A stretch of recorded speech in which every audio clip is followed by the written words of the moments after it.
Hi everybody, welcome to Senior High, the video with live action. Hello. I'm Louis Lustman, head factotum, chief marketing officer, and premier lackey of the company. This is my boss, Karen Lustman, CEO, and the green thumbs of the operation. Yeah, right now you can call me head cultivator. Head cultivator, what are you doing? I am actually growing marijuana in our house, if you can believe that. I have a difficult time, but I'm striving to. You know, the state of California says I can have 6 plants. So I had the seeds, I germinated them. Now they are these little seedlings, and I'm going to be planting them. And you know, I love to grow flowers in my garden. I love to grow vegetables. I want to grow my own marijuana. Isn't that kind of difficult, challenging? Well, not really, because number one, it is just another plant. And number two, they don't call it weed for nothing. That just makes you think that it is easy to grow. Ah, now I understand.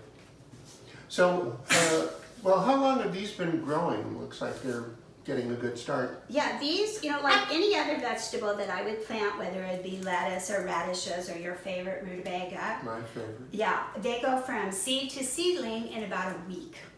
Oh. So they are ready now to go into the big pots. And that's the next step? Yeah. So I have everything I need. I have really, really good soil for them. I have 2 different...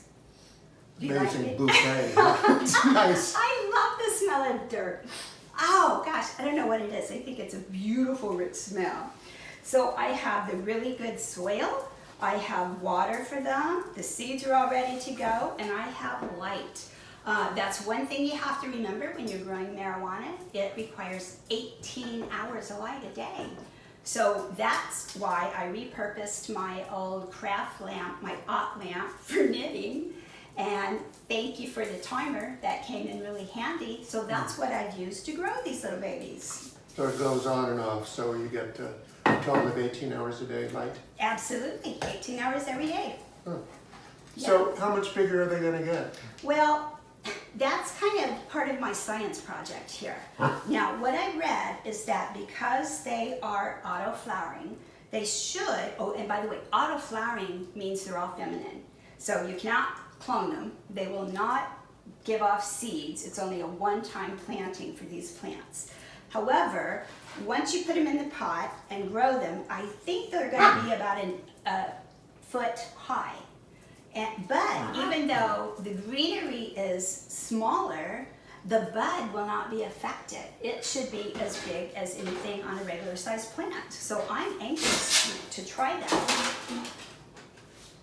I see our assistant Ralphie, the lead gardening dog, is very interested in what you're up to. And what, Ralphie?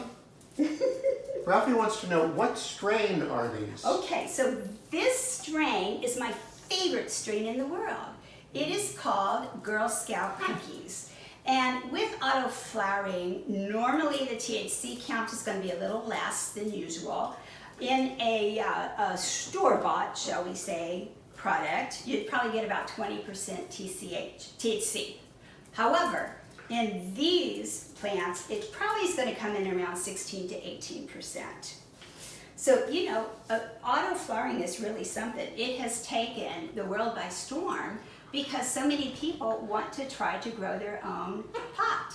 And why shouldn't they if they have their own little space? You can grow it indoors or outdoors. As long as you're abiding by the law, because every state has different limitations, I know. Yes, I understand that totally. But the thing about auto flowering is, according to the marketing, I should be able to go from seed to flower to harvest in about 7 weeks. Pretty cool, eh? I believe that is pretty cool. Yeah. So, okay, so we talked about how big are they going to get. So what else do you need to know, Louis? Well, when you do harvest them, what's your plan? Are you going to have a party? I think I am. You know, Girl Scout cookies is really good for giggling. And in my mind, that means it's really good for girls. So a couple things are going to go on here. Number one, I think plants are beautiful, and I'm going to sit them around the house. They'll be inside and outside as I let them grow, because I'm going to be testing how to do it the best. So, you know, even the pros, they're always talking about what's better, growing inside or growing outside. So I'm going to have that test going on. But as soon as these babies are ready, my plan is to get them all dry, chop them all up, roll them all up, and then have this little soiree around the fireplace. And what we would do is test them to see how good they are. I think a lot of fun, a lot of giggles. Doesn't that sound like a good evening? As long as all of your guests dress up like Girl Scouts, I'm in. And have thin mints too. Oh God, the best. That sounds like a plan. Well, that sounds great, and we'll just keep checking in. Maybe we'll do some follow-up videos and see how your garden does grow. I love it. Okay. Thank you. Well, thank you, and stay tuned. We're going to be coming in with more videos, and we'll be checking on Karen's progress. Thanks. See you soon. Bye.